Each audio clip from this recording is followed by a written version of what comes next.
J'ai de très bonnes nouvelles pour vous ce matin, à travers la parole de Dieu. Vous savez, le thème d'aujourd'hui, c'est ce que tu as. Dans la foulée, il y a des gens qui n'ont pas entendu. Le thème d'aujourd'hui, c'est ce que tu as. Donc, prenons 2 Rois, chapitre 4, à partir du verset 1. Alors, une femme d'entre les femmes des fils des prophètes cria à Élisée en disant, ton serviteur, mon mari, est mort. Et tu sais que ton serviteur craignait l'Éternel. Or, le créancier est venu pour prendre mes 2 enfants et en faire de ses esclaves. Verset 2. Élisée lui dit, que puis-je faire pour toi? Dis-moi, qu'as-tu à la maison? Elle répondit, ta servante n'a rien du tout à la maison qu'un vase d'huile. On va s'arrêter à ça. Répète avec moi le thème de ce message, ce que tu as. Je voudrais vous dire avec beaucoup de vigueur. Et je voudrais que chacun de nous intègre cela de façon définitive. Il faut que vous et moi nous comprenions que le manque absolu n'existe dans la vie de personne. Je reprends.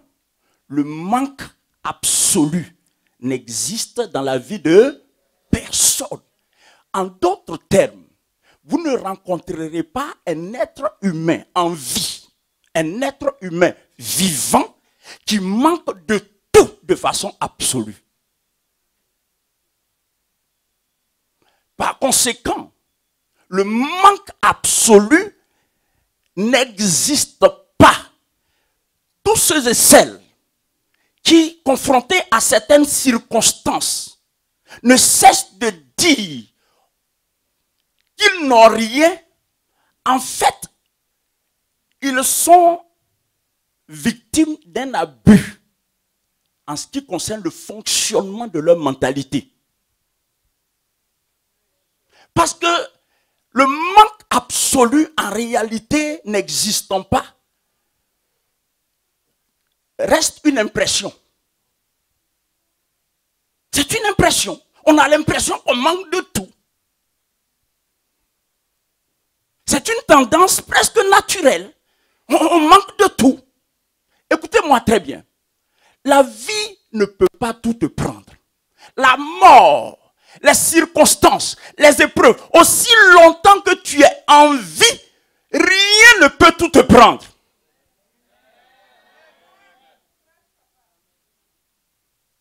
Je voudrais ajouter ceci. Tu ne peux pas être dépossédé de tout. Tu ne peux pas être dépouillé de tout. Ce n'est pas possible. Aussi longtemps que tu es en vie et que Dieu est assis sur son trône, Dieu ne peut pas permettre que tu sois dépossédé de tout de façon absolue. Ce serait trop misérable. Maintenant, pourquoi Dieu ne permet pas? Si vous êtes d'accord avec moi, dites Amen. Je répète, tu ne peux pas manquer de tout de façon absolue. C'est pas possible.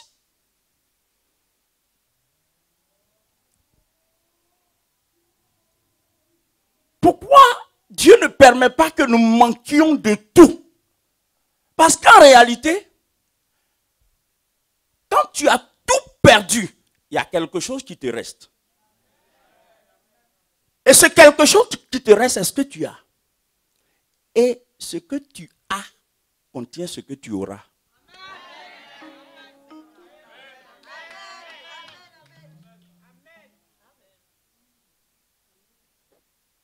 Ce que tu as, aussi minime, aussi petit, permettez, aussi méprisable soit-il, contient ce que tu auras.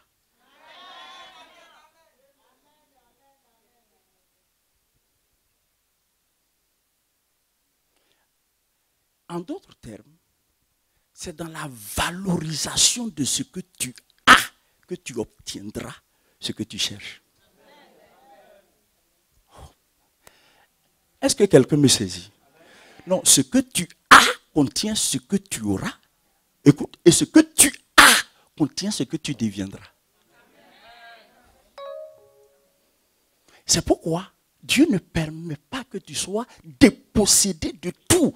Donc, mettons un terme à cette façon de penser qui nous conduit finalement à nous apitoyer, mais de façon tellement lamentable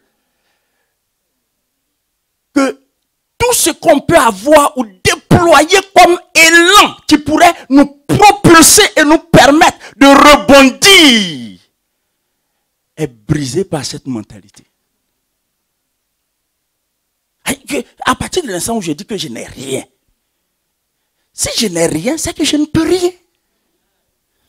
Si je ne peux rien, c'est que je ne suis rien. Vous voyez, c'est une spirale infernale. Il faut sortir de ce cycle, de cette façon de penser.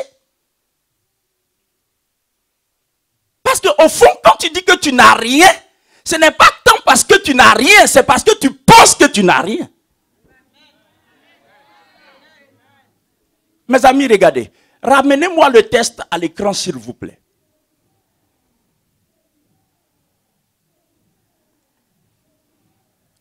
Regardez.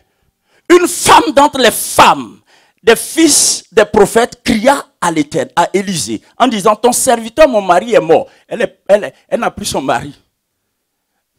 Mais le fait de ne pas avoir son mari ne veut pas dire que tu as tout perdu. Même un orphelin n'a pas tout perdu.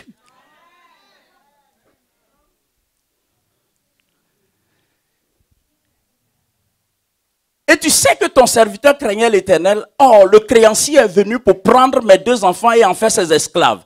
Le verset suivant. Élisée lui dit, que puis-je faire pour toi?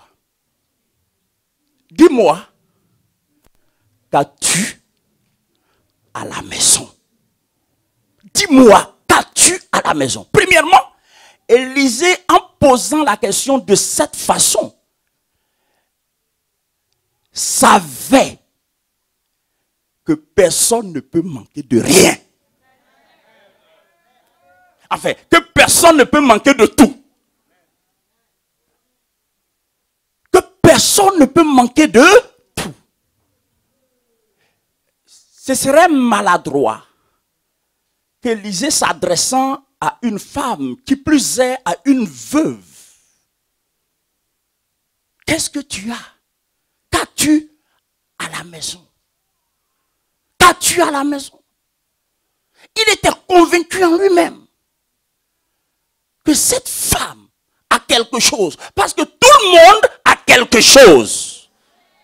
Peu importe, veuve, orphelin, peu importe, tu es au chômage, peu importe ta situation, tu as quelque chose. Dis avec moi, j'ai quelque chose. Chers amis, là c'est tellement sérieux cette affaire. Parce que le diable éprouve du plaisir à nous pousser dans l'apitoiement. À nous pousser dans des lamentations inutiles.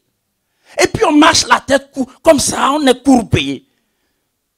Tellement on a pitié de nous-mêmes. Avec tout ce que cela comporte comme corollaire. Parce qu'après, de la pitié, tu vas commencer à envier les autres. Et tu ne fais pas attention, tu vas virer dans la sorcellerie. Tu vas virer dans la sorcellerie. À force parce que tu te vois tellement malheureux. Et les autres heureux que tu vas chercher à comprendre. Mais pourquoi ils sont heureux, moi je suis malheureux. Et non seulement tu t'apitoies sur toi-même. Tu te condamnes. Tu envies les autres, mais tu vas juger Dieu. Le Seigneur m'a envoyé ce matin Et j'en ai la conviction. Et je suis convaincu qu'au sortir de ce culte, il y a une vie qui sera bouleversée. Il y a une vie qui sera bouleversée. Il y a une mentalité qui sera renversée. Et définitivement, il va s'installer en toi un changement radical. Je n'en ai aucun doute. Je crois cela. Mes amis, tu ne peux pas ne pas avoir quelque chose. Regardez cette femme. Comme beaucoup de personnes, Élisée lui dit, dis-moi, qu'as-tu à la maison? Et considérons ensemble sa réponse. Considérons ensemble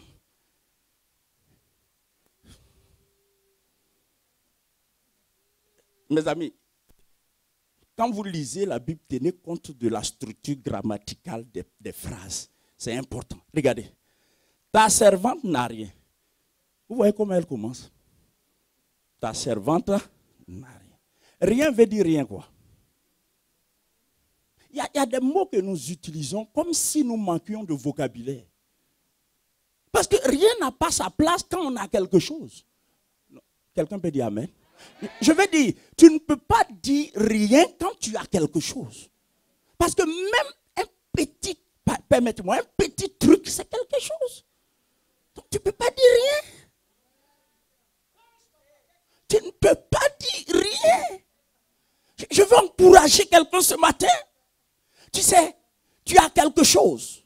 Tu as quelque chose chez toi à la maison. Tu as quelque chose en toi. Tu as quelque chose avec toi. Tu as quelque chose. Peut-être que quelque chose, ce n'est pas forcément de l'argent. Mais tu as quelque chose, ça peut être une idée. Tu as quelque chose. Tu as quelque chose. Si tu n'as rien de façon absolue, tu ne vis plus.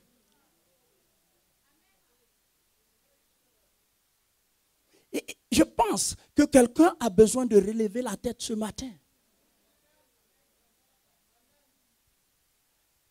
Ta servante n'a rien. Et puis elle insiste quoi. N'a rien du tout. Bon, après, la phrase ne devrait pas avoir une suite. Ou bien? Là, tu t'arrêtes, tu mets point final. Et puis maintenant, tu laisses à Élisée le choix de sa réaction. Alors, ta servante n'a rien du tout à la maison. Et puis, qu'un vase d'huile. Mais tu as quelque chose, madame. Savons le Seigneur. Tu as quelque chose.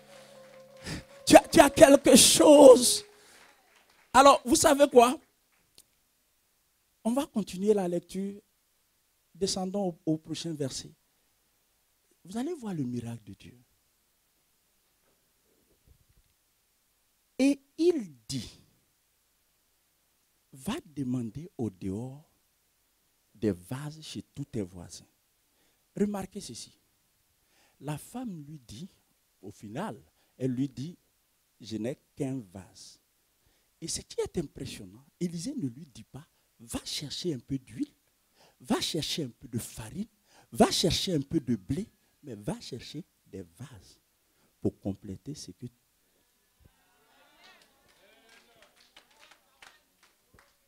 va chercher des vases, c'est-à-dire ce que tu as là.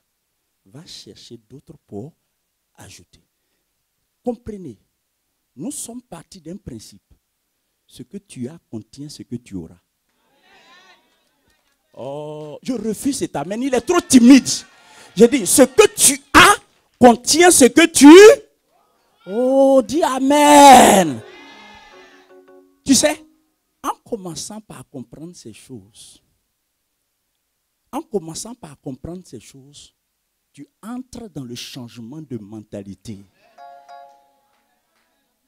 Et c'est tellement nécessaire. Tu sais, notre mentalité est une matière avec laquelle Dieu travaille. Tu ne peux pas séparer ta foi de ta mentalité. La Bible dit que nous sommes tels que sont nos pensées dans nos âmes. L'homme est le reflet de sa pensée. Si dans ta pensée tu n'as rien, tu n'es rien et tu ne peux rien et tu ne vaux rien. Mais tout ça là, ce n'est pas réel, c'est dans ta... J'informe quelqu'un, tu as quelque chose. Oh, que Dieu ouvre tes yeux ce matin. Tu as quelque chose. En fait, tu ne fais pas autant pitié que tu le crois. Tu n'es pas si misérable que tu le penses.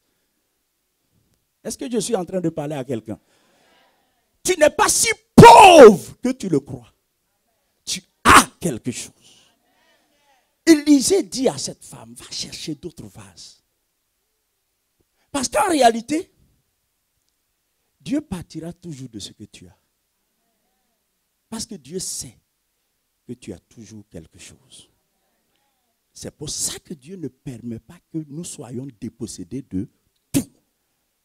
Parce que quand ta saison viendra et que Dieu se décidera de te visiter, Dieu va utiliser. Dieu va utiliser ce que tu as. C'est pourquoi ne permets pas au diable de te convaincre que tu n'as rien. Si tu permets au diable de s'aimer en toi la pensée que tu n'as rien, il va te conduire à une autre étape, tu n'es rien. Il va te conduire à une troisième étape, tu ne peux rien faire. Il va te conduire à une troisième, à une quatrième étape, tu ne vaux rien. Et tout ça là, ça va surcharger ton esprit. Ça va surcharger ton esprit.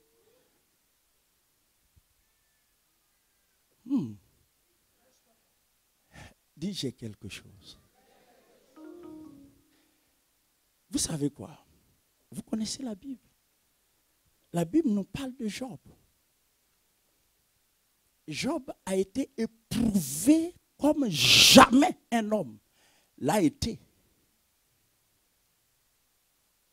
Avant lui, la Bible ne nous rapporte pas d'histoire où un ou des hommes ont été aussi éprouvés comme lui.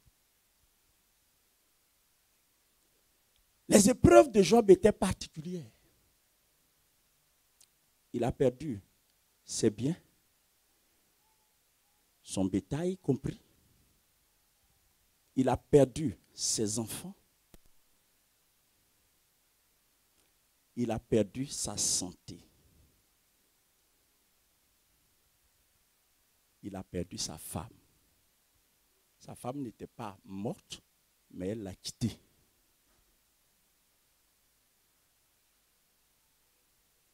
À partir de cet instant, Job aurait pu se considérer comme n'ayant plus rien. Mais vous savez, ce qui a permis à Job de rebondir, je voudrais avec beaucoup de joie te dire que Job avait perdu ses biens, ses enfants, sa santé, son bétail, sa femme, mais il n'avait pas perdu sa foi.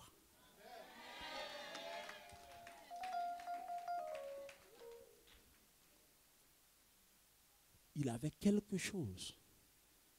Il avait sa foi et il avait ce qu'il savait de Dieu. Est-ce que quelqu'un m'écoute? Tu vois, on a toujours quelque chose. Il avait ce qu'il savait de Dieu. Il y a quelqu'un qui ne comprend pas. Vous négligez ces choses. Vous savez quoi? La vie peut te prendre beaucoup de choses, mais la vie ne peut pas te prendre ta foi.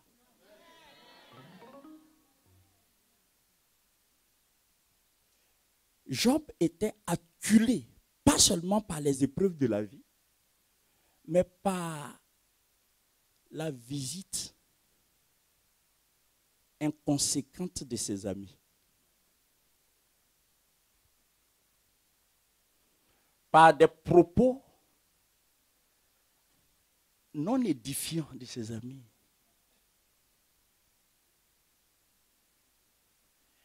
Et au milieu de tout ça, Job s'est tenu sur le roc de sa foi. Et il a proclamé. Et j'aime bien comment il a rendu la chose. Il a dit, je sais que mon Rédempteur est vivant. En d'autres termes, je n'ai plus d'enfants. Je n'ai plus d'argent. Ma peau est tombée en déliquescence. Ma peau, je suis malade. Je pue. Donc, les gens peinent même à m'approcher. Mais, je sais. Il y a quelque chose que le diable ne peut pas faire. Il y a quelque chose que le monde ne peut pas faire. Il y a quelque chose que personne ne peut faire. C'est entrer dans ton cœur pour retirer ta foi. Ce n'est pas possible. Il dit, je sais que mon Rédempteur est vivant. Vous savez, il avait perdu beaucoup de choses, mais il n'avait pas perdu ce qu'il savait. Il savait quoi? Il savait qu'il avait un Rédempteur. Il savait quoi? Il savait que son Rédempteur est vivant. Il savait quoi? Il savait que quand tout ça là va passer, en dernier moment, au dernier moment, son Rédempteur se lève. Donc il savait que dans tout ce qu'il était en train de traverser, un avait le dernier mot, c'était son Rédempteur. Je dis, tu as quelque chose. Tu as quelque chose.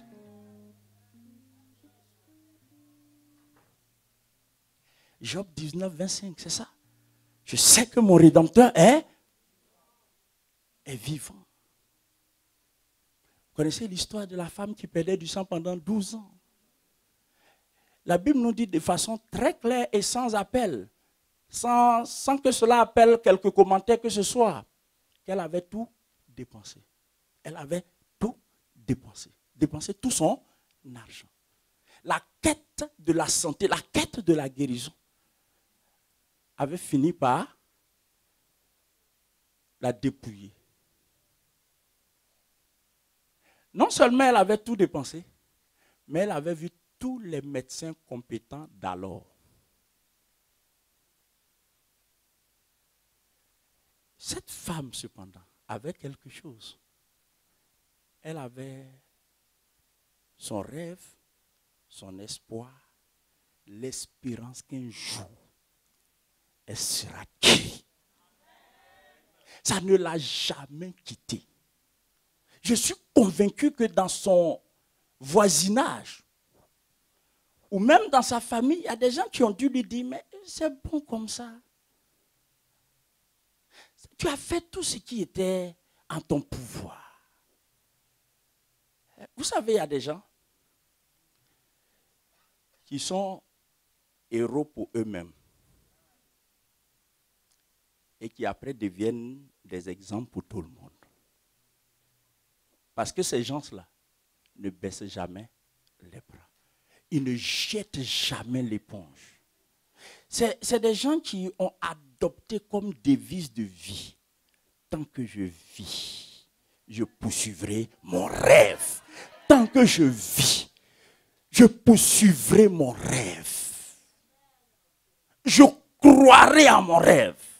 Je veux être guéri. Je ne veux pas mourir malade. Voici le raisonnement de cette femme. C'est vrai qu'aucun médecin ne peut faire quelque chose pour moi. C'est vrai que je n'ai plus d'argent, mais je continue de croire. Je ne sais même pas. Si on me demande la raison de cette foi, je ne saurais quoi dire. Mais je continue cependant de croire. Jusqu'à ce qu'un jour, elle apprenne que Jésus était en train de passer. qu'est-ce qu'elle a fait? La Bible dit, Marc chapitre 5, la Bible dit, la femme se disait, waouh! J'appelle ça monologue édifiant. C'est-à-dire, tu ne parles à personne, mais tu te parles à toi-même. Elle parlait à elle-même. Et elle disait à elle-même, tu sais quoi, femme, tu as consulté beaucoup de médecins. Mais lui, là seulement, si tu arrives à le toucher, tu seras.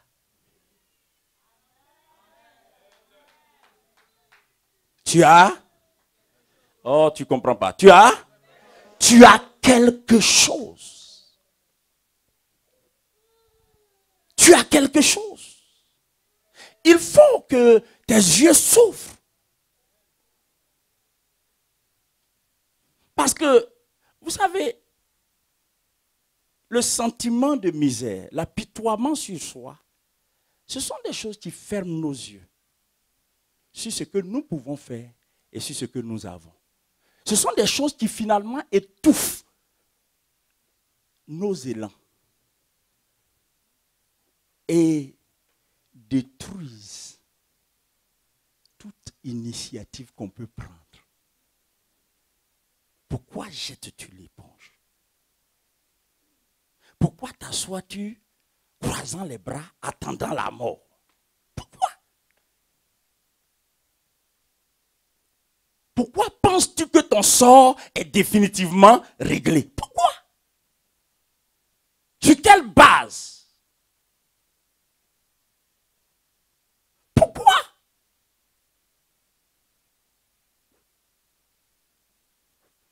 Vous connaissez l'histoire. Jésus s'était retrouvé avec plus de 5000 personnes. Et toutes ces personnes avaient faim. Il était question de leur trouver à manger. Et vous savez comment les disciples ont raisonné? Nous n'avons... c'est la même façon de parler. Nous n'avons que, ça c'est un négatif renforcé, une négation renforcée. Nous n'avons que 2 pains et 5 pains et 2 poissons. Nous n'avons que, en d'autres termes, tu as fait quoi avec ça? C'est ce que ça veut dire en fait. Tu vas faire quoi avec ça? Avec tout ce monde qu'on voit là. Tu as fait quoi? C'est-à-dire, nous n'avons que là, c'est comparé à tous ceux qui sont là. Mais écoutez très bien, je répète encore. Ce que tu veux avoir est contenu dans ce que tu as.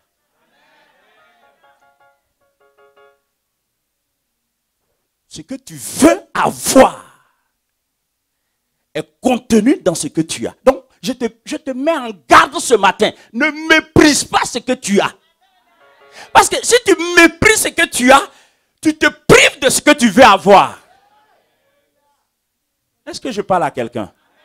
Je répète. Ce que tu veux avoir est contenu dans ce que tu as. Et donc si tu méprises ce que tu as, tu te prives de ce que tu vas avoir. Regardez. Ils disent à Jésus, nous n'avons que 5 pains et 2 poissons. Et puis, qu'est-ce que Jésus fait? Quelle était la réaction de Jésus? Jésus dit, apportez-les-moi. En d'autres termes, pour vous, ce ne sont que 5 pains et 2 poissons. Pour vous. Mais pour moi, c'est absolument suffisant. Apportez-les-moi. Mes amis, bon, prenons Matthieu, chapitre 14.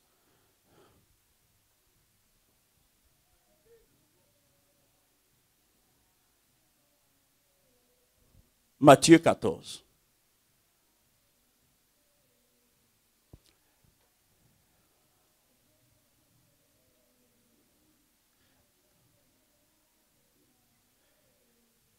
À partir du verset 13, pour faire bref. À partir du verset 13, s'il vous plaît. À cette nouvelle, Jésus partit de là dans une barque pour se retirer à l'écart dans un lieu désert. Et la foule, l'ayant su, sortit des villes et le suivit à pied. On continue. Quand il sortit de la barque, il vit une grande foule et fut ému de compassion pour elle. Et il guérit les malades. Le soir étant venu, les disciples s'approchèrent de lui et dirent, « Ce lieu est désert et l'heure est déjà avancée. Renvoie la foule afin qu'elle aille dans les villages pour s'acheter des vivres. » Jésus leur répondit, « Ils n'ont pas besoin de s'en aller. Donnez-leur vous-même à manger. » Rassurez-vous d'une chose, Dieu ne te demandera pas ce que tu n'es pas capable de faire. Jamais. De la même façon qu'Élisée, quand la femme a exposé son besoin, Élisée a dit à la femme, qu'as-tu à la maison? Élisée était porte-voix de Dieu. Il voyait les choses du point de vue de Dieu. Élisée ne pouvait pas demander à cette femme ce qu'elle n'était pas capable de faire. Avant Élisée, Dieu avait envoyé Élie auprès d'une veuve, la veuve de Sarepta. Et quand Élie arrive, et Dieu dit ceci à Élie. Dieu lui dit, va, j'ai ordonné à une veuve. Vous voyez ça? Sauf que la veuve n'avait rien entendu. Vous savez, moi, je le dis assez souvent, bénissons Dieu parce que le Dieu que nous adorons n'est pas muet. Dieu parle. Il suffit que tu prêtes attention. Dieu n'est pas bavard, mais il parle. Dieu parle. En fait, vous pourriez ne l'avoir pas réalisé. Mais Dieu avait parlé à cette femme, mais elle n'avait rien entendu. La Bible dit, Dieu dit, j'ai ordonné à une veuve. C'était à quelle veuve? C'est la même veuve. Je lève la main droite et je prie ce matin que tes oreilles spirituelles soient débouchées, que ta sensibilité soit libérée et que chaque fois que Dieu te parlera, tu entendes Dieu te parler, que ce soit en songe ou en réalité, en éveil, que Dieu, la parole de Dieu ne te parvienne pas sans que tu l'entendes. Dis Amen. Dis je reçois. Oh, Dieu parle. Dieu dit à Élie, Dieu informe Élie, que j'ai dit à une femme, j'ai ordonné à une femme de te nourrir. Maintenant Élie, sur cette parole, se dirige vers cette femme. Quand Élie arrive, bonjour madame. Bonjour monsieur. Femme, est-ce que tu peux me donner à boire? La femme dit,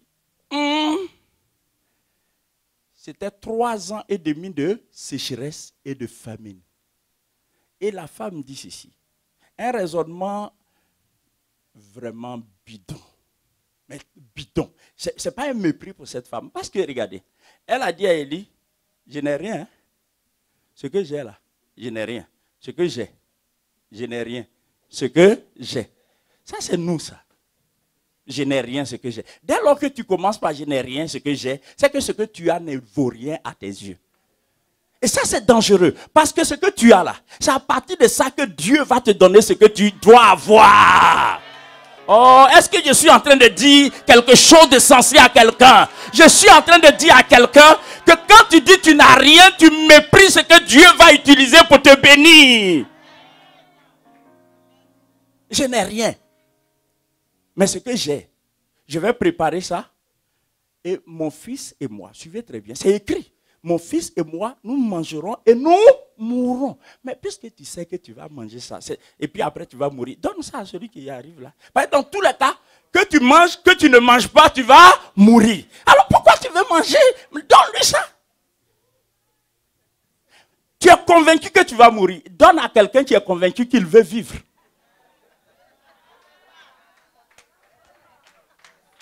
Vous voyez souvent, le diable joue avec nos pensées. C'est pas bon. Il joue avec nos pensées. Le diable aime ça. Et rien ne l'effraie sur ce plan-là. Le diable est, pardonnez-moi, il est culotté. Il est vraiment culotté. Même à Jésus. Il dit à Jésus, ces pierres-là, il faut les transformer en pain. Il regarde Jésus, parce qu'il venait de jeûner 40 jours. Il dit, transforme ces pierres en pain. Jésus le regarde, Jésus lui dit, mais tu sais quoi? L'homme ne se nourrira pas seulement de pain. Tu vas me tromper avec pain. Parce que tu as trompé le premier homme avec manger. Moi aussi, tu veux me tromper avec manger. Ce qui a marché avec le premier homme ne marchera pas avec moi. Moi, je suis le dernier. Alléluia. Je suis le dernier Adam. Ce qui a fonctionné avec le premier ne fonctionnera pas avec moi. Lui, il a échoué dans sa mission. Je suis venu restaurer l'humanité. Je n'échouerai pas. Alléluia. Tu veux me donner ce que j'ai déjà. Et regardez. Il veut donner à Jésus ce que il veut tenter Jésus avec ce que Jésus a. Parce que Jésus lui-même est le pain de vie. Tu sais quoi? Le diable joue avec nous. La femme dit, je vais manger, mon fils et moi, on va mourir. Comme en fait, Élie n'était pas en mission de mendicité, mais il était en mission de bénédiction. Dieu l'avait envoyé, non pas pour mendier son pain, mais pour bénir cette femme. Parce que plus tard, Jésus dira, il y avait plusieurs veuves à Sarepta. Mais c'est vers cette veuve que Dieu a envoyé Élie. Parce que Dieu voulait sortir cette veuve de la crise.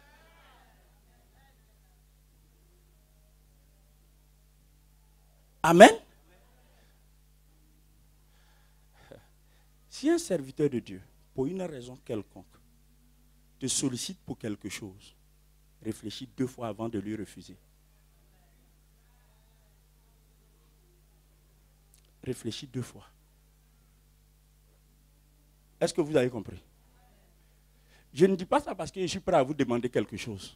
Ce sont des principes. Réfléchis 2 fois.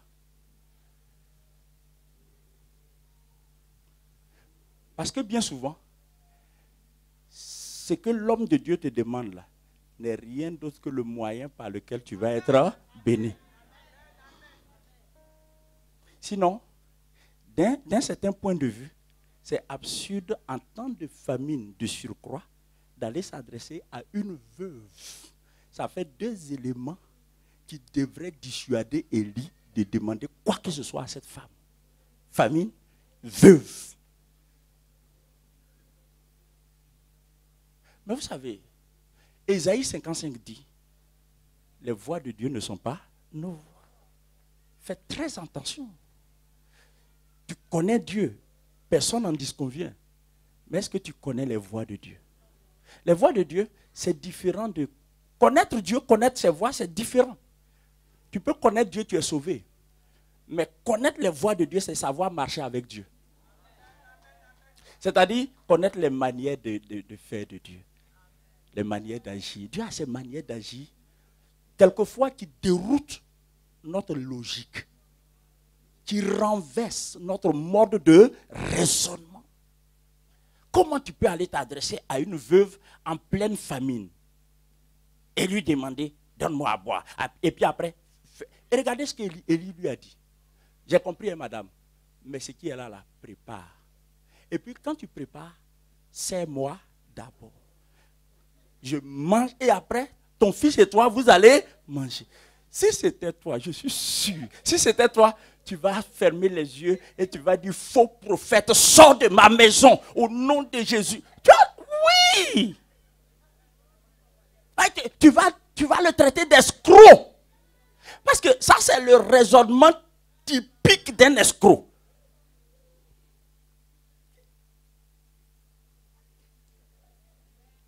Mais, ce qu'Élie a fait là, plus tard, Jésus dit, vous avez 2 poissons et 5 pains, apportez-les-moi. Aïe! Écoutez, quand il prend, les disciples méprisaient les 5 pains et les 2 poissons. Mais quand ils ont dit, nous n'avons que 5 pains et 2 poissons, Jésus leur dit, apportez-les-moi. Maintenant, suivez très bien. Qu'est-ce que Jésus va faire? Qu'est-ce que Jésus va faire?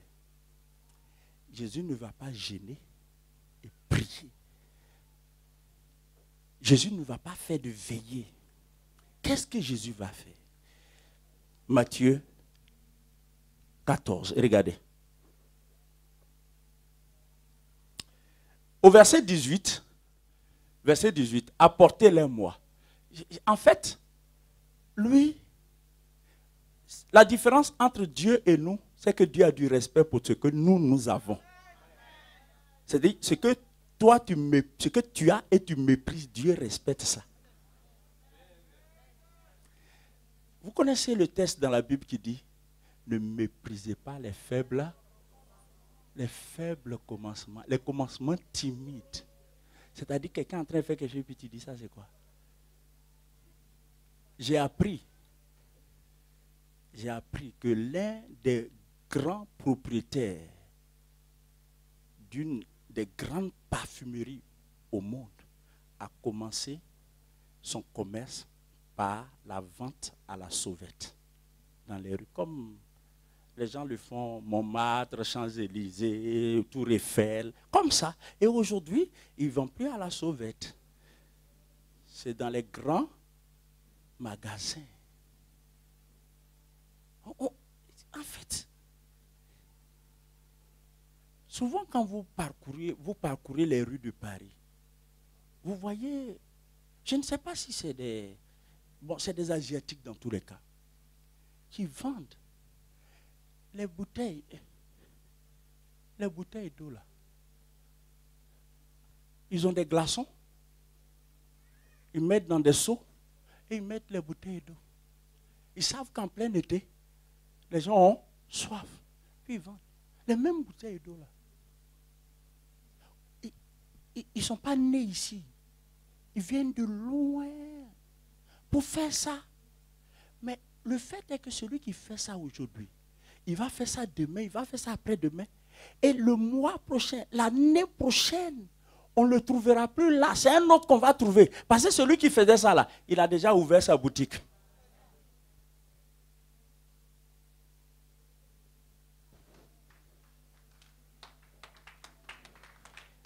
Notre problème à nous, c'est que quand on voit le type en train de faire ça, on lorgne ça, quoi, et puis on méprise, on dit, mais c'est pas vrai. Ces gens-là, il est sous le soleil là. En fait, ce sont des gens qui ont compris que leur avenir se trouve dans ce qu'ils ont.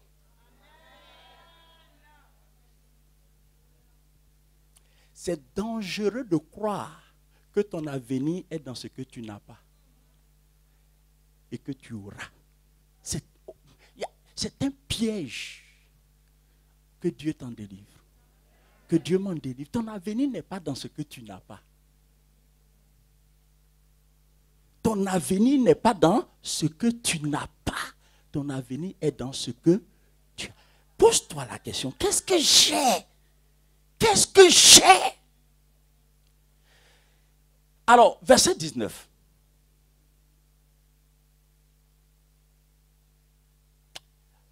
Alors, considérez ce texte avec moi, parce qu'il est absolument instructif. Là, il s'agit de l'exemple qui se dégage de l'attitude de Jésus face à ce que ses disciples méprisaient. Il fit asseoir la foule prit les 5 pains et les 2 poissons. Dis avec moi, il était au sérieux.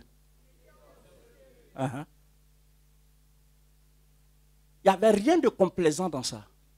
Il était très au sérieux. C'est pourquoi il a commencé de façon solennelle. Il a commencé par faire asseoir les gens. En les faisant asseoir, il était en train de susciter en eux l'appétit. Vous allez manger bientôt, asseyez-vous. Asseyez-vous. Et puis ses disciples, je les imagine en train de discuter entre eux. Qu'est-ce qu'il est en train de faire? C'est-à-dire que lui, là, avec lui, on aura tout vu, quoi. Est-ce qu'il sait ce qu'il a en main? Il a juste 5 pains et 2 poissons, quoi. Et il fait asseoir les gens. Faut pas, il va faire, on va nous lapider ici. Il n'est pas en train de susciter un faux espoir. J'ai la joie de dire à quelqu'un que Jésus n'est pas un démagogue. J'ai la joie de dire à quelqu'un que Jésus n'est pas un politicien. J'ai la joie de dire à quelqu'un que Jésus est Dieu. Jésus ne peut pas être l'auteur d'un faux espoir. Il ne peut pas susciter un faux espoir. Quand il dit qu'il peut, c'est qu'il peut. Il fait asseoir, prit les 5 pains, les 2 poissons, et levant les yeux vers le ciel. C'est sur ça que je veux m'attarder. Levant les yeux vers le ciel. Qu'est-ce qu'il a fait? Pourquoi vous me faites ça? Qu'est-ce qu'il a fait? Non, mais dites ensemble, dites, qu'est-ce qu'il a fait? Vous savez, rendre grâce, c'est ce que ça veut dire. Dis merci. Ce n'est pas une cérémonie. Ce n'est pas un rituel. Il a pris les 5 pains et les 2 poissons. Il a dit, Père, je te remercie pour ça. My God. Il dit, je te remercie pour ça. Ce n'est pas d'autres pains. Ce n'est pas d'autres poissons. C'est les mêmes 5 pains méprisés par ses apôtres. Les mêmes 5 pains, ils ont dit ça, c'est quoi? Le fait est que ces 5 pains n'appartenaient même pas aux apôtres. C'était pour un jeune garçon. C'était le goûter des jeunes hommes. Sa maman n'était pas venue aussi. C'était une mère prévoyante qui lui a dit, bon, comme tu t'en vas, prends ça au cas où. Prends ça au cas où. Maintenant, regardons, observons son attitude. Et je voudrais qu'au sortir de ce culte, que tu ne méprises plus jamais rien de ce que tu as.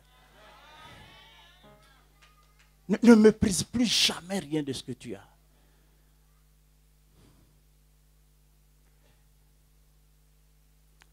Tu as vu le mari de quelqu'un avec Mercedes, Bentley, 4x combien?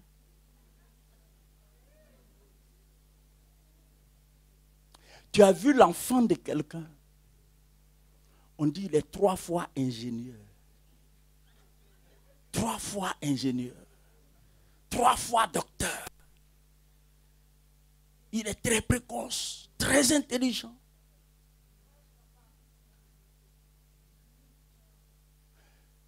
Quelqu'un te parle de son travail. Et quand tu entends tout ça là, toi-même tu te demandes, je suis venu faire quoi?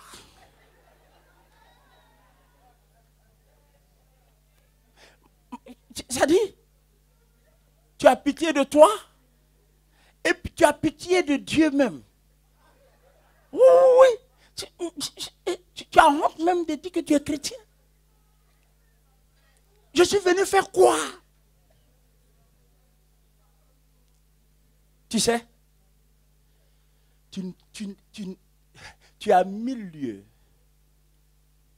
Tu es très loin de comprendre et d'imaginer ce que Dieu est capable de faire avec ce que tu as.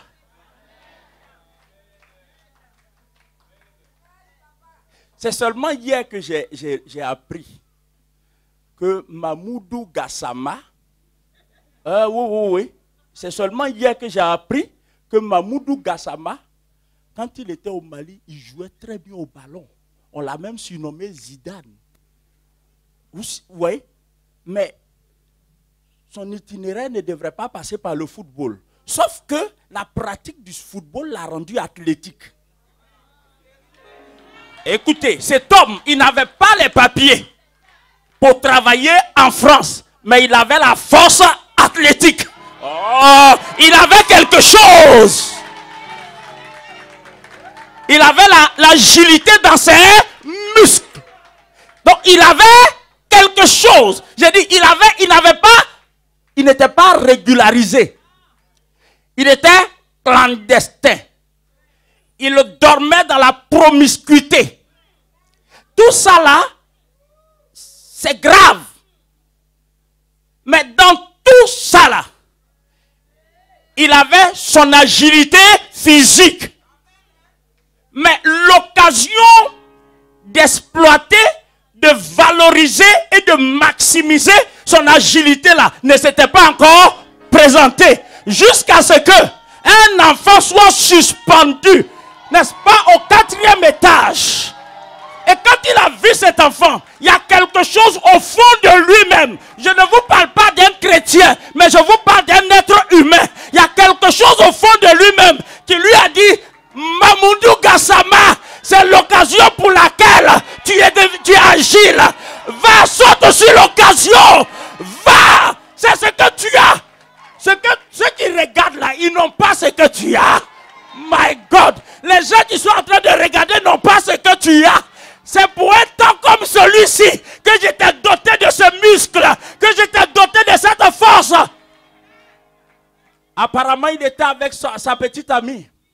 Il n'a pas demandé la permission. Il n'a pas consulté. Vous savez, il a demandé conseil à une seule chose.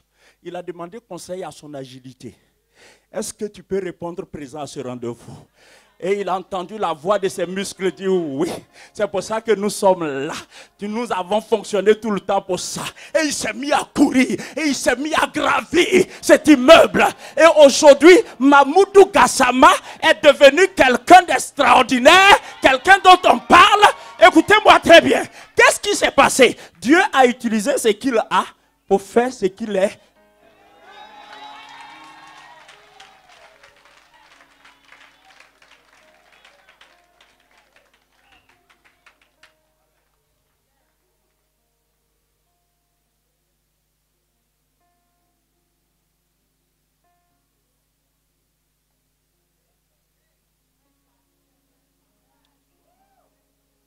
Je vais être témoin du changement de Dieu que Dieu va provoquer dans ta vie.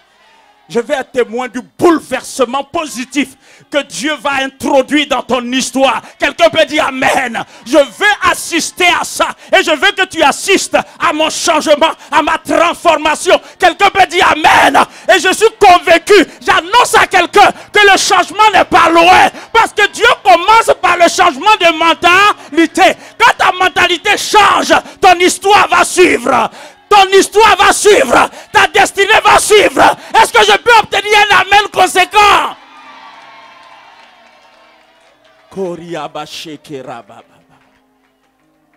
Mes amis, le diable est mauvais. Le diable est dangereux. Le diable est voleur. Le diable détruit. La Bible dit que le diable ne vient que pour dérober, pour égorger et pour détruire. Mais je suis là pour te dire, ce que tu as, il ne peut pas te le voler. Ce que tu as, il ne peut pas te l'arracher. Parce que Dieu va bâtir ton histoire avec ce que tu as. Quelqu'un peut me dire Amen. Dieu va bâtir ton avenir avec ce que tu as. Quelqu'un peut me dire Amen.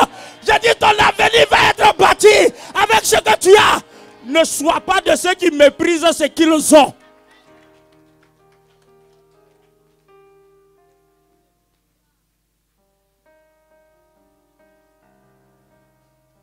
Mes amis, vous et moi, nous sommes... On ne peut même pas imaginer ce que Dieu est capable de faire avec ce que nous avons.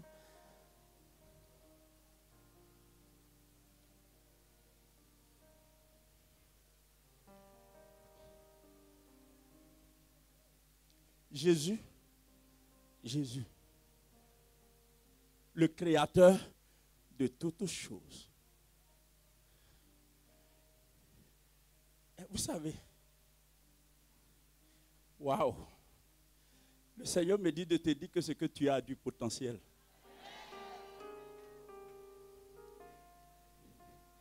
La phrase là résonne avec écho dans mon cœur. Dieu me dit de te dire que ce que tu as là a du potentiel.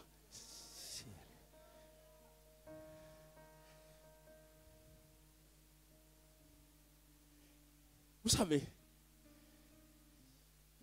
ce n'est pas la dimension de ton nez qui fait que tu es différent de l'autre. Ce n'est pas ton diplôme qui fait que tu es différent de l'autre, parce qu'il y a plusieurs qui ont le même diplôme que toi.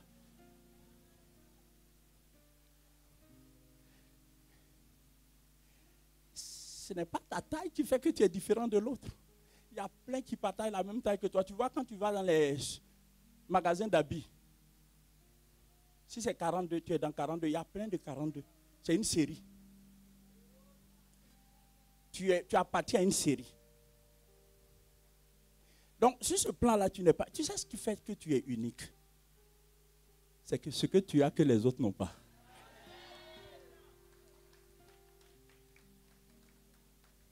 Tu vois, les démons sont en train d'être tristes. Parce qu'ils auraient aimé que tu ne sois pas à ce culte. Ils auraient aimé que tu n'entendes pas ce que tu es en train d'entendre. Oh my God. Et à partir d'aujourd'hui, ce harcèlement-là prend fin. Ce harcèlement prend fin. C'est-à-dire, ce harcèlement prend fin. Les voix que tu entends, du genre, tu n'iras nulle part, tu ne peux rien. Prends fin, prends fin, prends fin, prends fin. Au nom de Jésus. Mon Dieu, cet harcèlement prend fin. J'annonce à quelqu'un que non seulement tu as quelque chose, mais tu es quelqu'un. Tu es quelqu'un. Vous savez quoi? Quand David a été investi comme roi, quand il s'est assis à la suite de Saül sur le trône, Saül était mort. Jonathan était mort. Ce que les gens pensaient, c'est que toute la famille de Saül avait été décimée. Jusqu'à ce que David soit investi roi. Quand il s'est assuré qu'il était bel et bien sur le trône, il a demandé, il n'y a pas quelqu'un qui reste dans la famille de Saül. Et ça, c'est la question. Je pense avoir prêché sur ça déjà. Et puis, celui qui prend soin de l'enfant de Jonathan, David dit, il n'y a pas quelqu'un qui reste. Et il dit, si, il y a un, mais il est perclus des pieds. On ne demande pas son état. On ne demande pas son état. On dit, est-ce qu'il n'y a pas quelqu'un qui reste? Toi, tu viens dire, quelqu'un qui est perclus des pieds. Voilà, il y a des gens comme ça.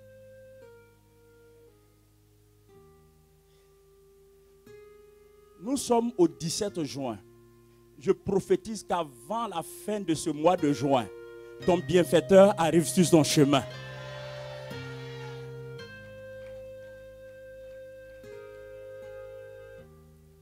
Le monsieur dit, il est perclus des pieds. David dit, amène-le-moi. Il répond au nom de Méphi-Bosheth. Quand Méphi-Bosheth est arrivé, ça m'a impressionné. Quand Méphi-Bosheth arrive, il se prosterne devant David et il dit ceci. Il dit quelque chose du genre,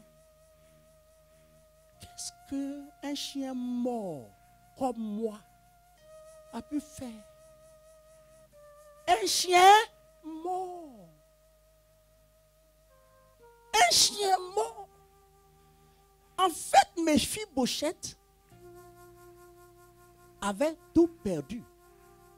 Le trône, son grand-père, son père, ses cousins, tout ce qui était de la famille de Saül. Il avait perdu tous ses parents. Mais il y avait quelque chose qui lui restait dont il n'était même pas conscient. Mon Dieu. Mon Dieu. Oh Jésus. Écoutez très bien. Il n'avait plus rien. Il était même en exil. David a dit allez le chercher. Et quand il arrive, il se considère comme un chien mort. Mais en fait, ce Méphi-Bosheth avait quelque chose. Vous savez ce qu'il avait? Il avait l'héritage de l'alliance que son père a contractée. Il avait l'héritage de l'alliance que son père avait contractée avec David. David. Jonathan et David avaient contracté une alliance. Mephibosheth ne savait pas que sa destinée était dans cette alliance, que son avenir était dans cette alliance, que son histoire était dans cette alliance. Parce que quand un père entre en alliance avec quelqu'un d'autre, sa postérité en bénéficie. Mephibosheth ne savait pas. Je veux dire à quelqu'un, tu as quelque chose dont tu n'es pas conscient. Tu as quelque chose et Dieu va utiliser ce que tu as pour transformer ton avenir, pour transformer ton histoire. Et il faut saisir cette parole par la foi et dire Amen.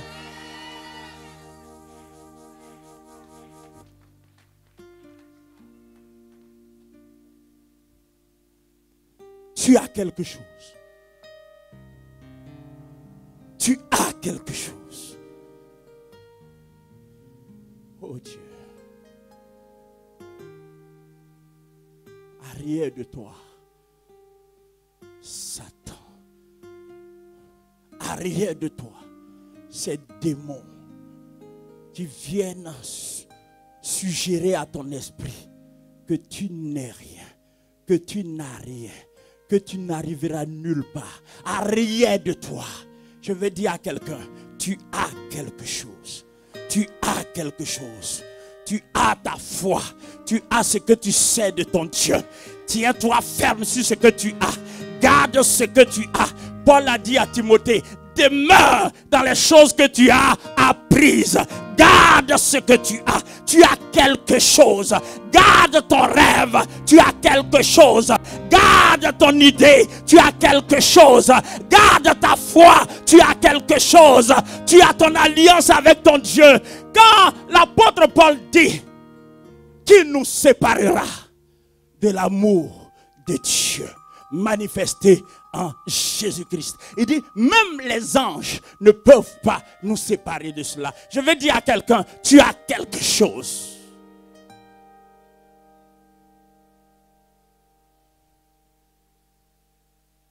Ce que tu as contient ton avenir.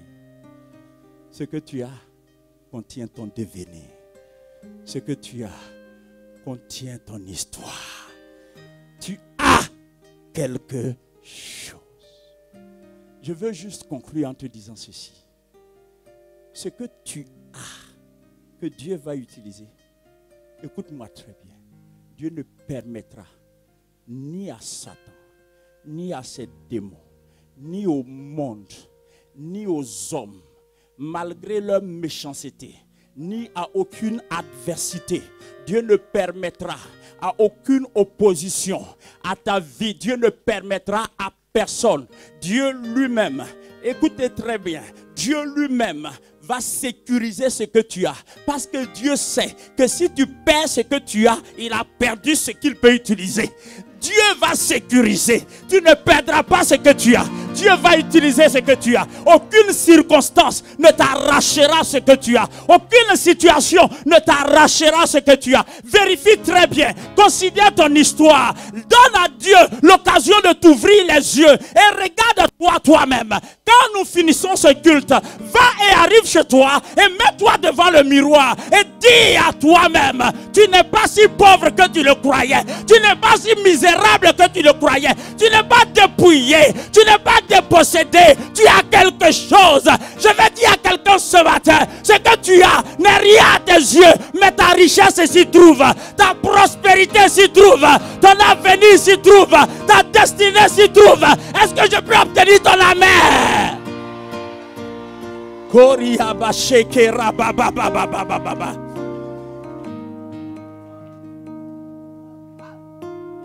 Laisse-les mépriser ce qu'ils ont. Laisse-les mépriser ce qu'ils ont. Mais toi, ne méprise pas ce que tu as. Mes amis, c'est plutôt nécessaire que vous suiviez ici. Votre destinée ne se joue pas là-bas.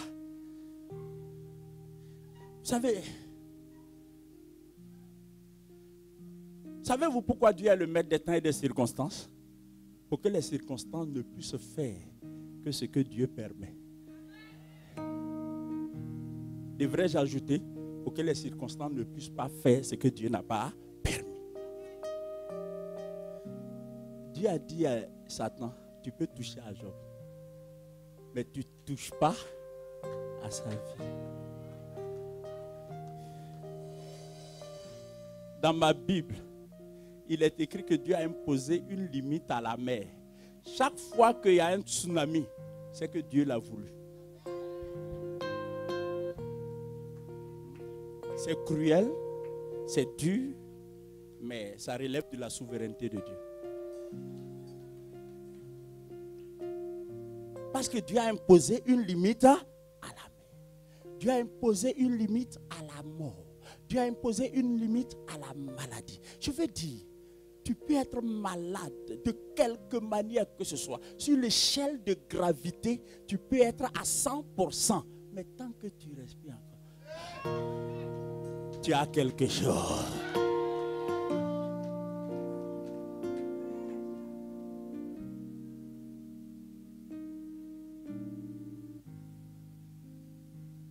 Il y a une femme qui se regarde. Elle dit, là où je suis là, je suis mariée à Jésus. Jésus t'a pas dit qu'il va te marier. Il va te donner un mari, mais il n'est pas ton mari. C'est-à-dire que vous croyez que Jésus est le mari des femmes désespérées, quoi. Vous savez, quand on va dans le mariage, on ne doit pas aller a priori pour recevoir, on doit aller pour donner. C'est pour ça que les malades psychologiques ne sont pas bien pour être mariés, homme comme femme. Quand quelqu'un est trop en attente, c'est un danger. Il faut qu'il résolve ses attentes avant d'aller dans le mariage. Sinon, il va les mains tendues. Et 2 mois après, il va dire, moi je croyais qu'il allait me faire ça, je croyais qu'elle allait me faire ça. Mais pourquoi tu crois jamais que tu allais lui faire ça? En fait, bon, ça c'est une extrapolation, hein? Ça fait partie des messages. On ne se marie pas pour obtenir, on se marie pour donner.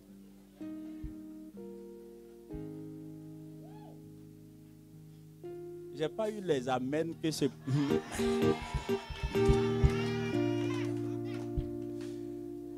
Je répète, on ne se marie pas pour prendre, on se marie pour.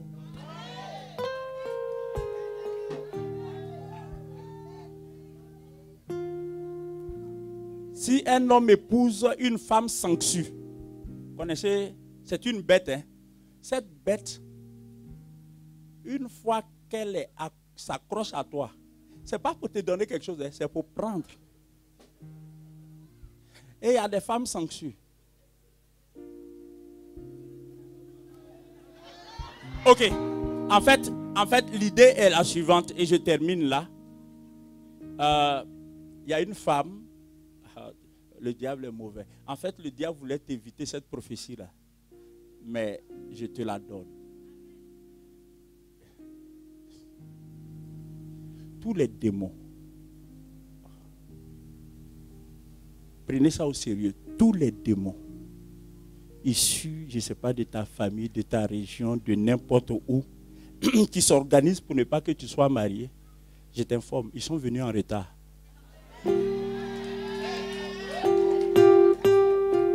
Tu sais pourquoi? Parce que la promesse de ton mariage est déjà là. Et eux là, ils sont dans la gesticulation. Ils sont venus en retard. Cette parole est pour une femme. Je t'annonce ton mariage. J'ai dit, je t'annonce ton mariage. Tu vas te marier en bonne et due forme. Parce que tu sais quoi? Le temps qui passe ne peut pas détruire la promesse de Dieu pour toi. Il y a une sœur, très honnêtement, et je m'excuse, je m'en veux d'avoir pensé ça il fut un temps. C'est une sœur que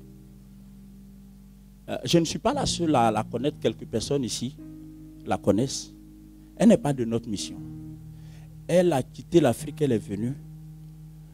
Mais c'est... Je voudrais avoir les termes appropriés pour ne pas que mes propos soient méprisants. C'est le genre de personne qu'on ne regarde pas, quoi. C'est-à-dire, physiquement, elle ne répond à rien. elle ne correspond pas à grand-chose, physiquement. C'est-à-dire,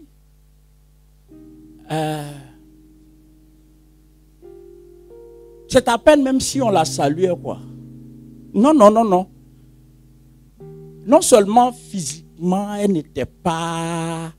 Elle ne répond pas aux critères habituels, voilà. Aux critères de beauté habituels, voilà, on va dire. Sinon, c'est Dieu qui l'a créée. Elle a son charme, sa beauté. Et certainement, vous savez, il y a des gens qui extérieurement ne présentent pas bien, mais qui ont une belle âme. Malheureusement, nous épousons l'apparence au lieu d'épouser l'âme. Tandis qu'une fois entré dans le foyer, ce n'est plus l'apparence. C'est l'âme qui va fonctionner. Et l'âme nous dégoûte pendant que l'apparence nous réjouit. Et puis on dit, l'apparence c'est quoi? C'est pas l'œil là, c'est pas les yeux. C'est juste, tu as de beaux yeux, mais on ne mange pas ça. Bon, cette sœur là, elle est venue en France. Elle est membre d'une certaine communauté. Et puis il y avait un frère. Hein? Maman aimait connaître cette soeur, mais je ne dirai pas son nom. Il y avait un frère. Bien quoi? De nationalité française. Né français. Sans être de peau blanche.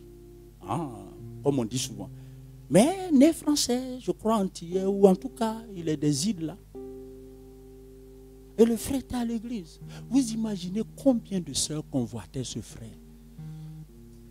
Combien de sœurs ne désiraient pas que ce frère les regarde? Mais ce frère, il vient, il fait son culte et il retourne à la maison. Il fait son culte, il retourne à la maison. Et la sœur que personne ne regardait. Quand le frère finit, il monte dans sa voiture, il va à la maison. Jusqu'à ce qu'un jour, écoutez-moi, la sœur ne sait ni, je ne sais plus si ça a changé, mais elle ne savait ni lire, ni écrire. En plus de tout ce que je vous ai dit, quoi.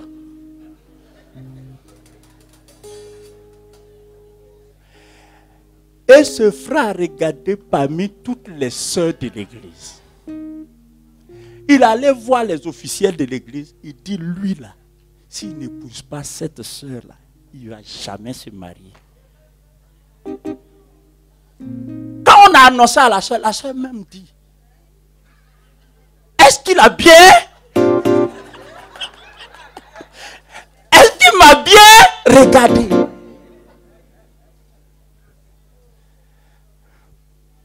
En fait, en apparence, la sœur n'avait rien. Mais en réalité, elle avait quelque chose. Elle avait son histoire avec Dieu. Elle avait sa relation avec Dieu. Elle avait son alliance avec Dieu. Aujourd'hui, elle est dûment mariée. Officiellement mariée. Religieusement mariée. Et toutes les sœurs qui lorgnaient le frère le regardent et puis... Il y en a qui pensent que la sœur l'a envoûté. Quoi? Ce n'est pas envoûtement. Ce n'est pas envoûtement. Dis Amen. Ok, écoutez. Un autre frère qui va épouser une sœur qui est handicapée. Comme ça. Même ses parents lui demandent. Ça, c'est... J'ai entendu ça dans un chant. Même ses parents lui demandent. Il n'y a plus d'autres femmes à l'église. Et c'est elle. Mais Dieu lui a dit, prends cette femme. Donc, quand ses parents lui demandaient, mais regarde, elle va faire quoi? Regarde sa démarche. Et lui, il répond, en fait, ce n'est pas sa démarche qui m'intéresse, mais c'est le Dieu qui marche avec elle qui m'intéresse.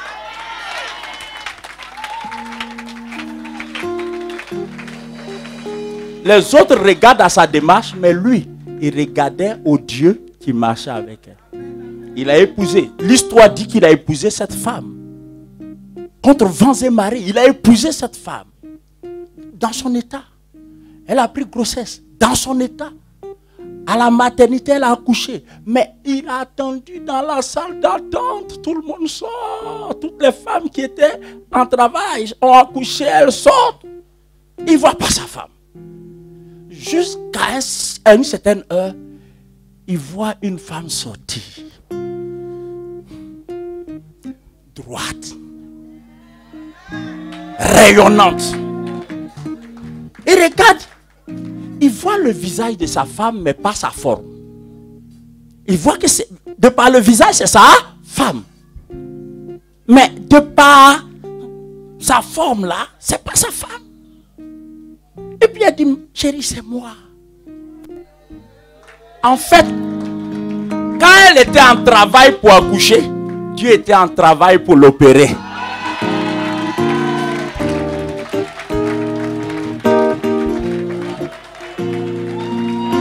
Lève-toi et considère ce que Dieu t'a donné. Lève-toi et aie du respect pour ce que tu as. Tu as quelque chose, dis Amen. Tu as quelque chose, dis Amen. Lève-toi et bénis Dieu maintenant. Lèvons les deux mains et bénissons notre Dieu pour ce que nous avons. Prions le Seigneur.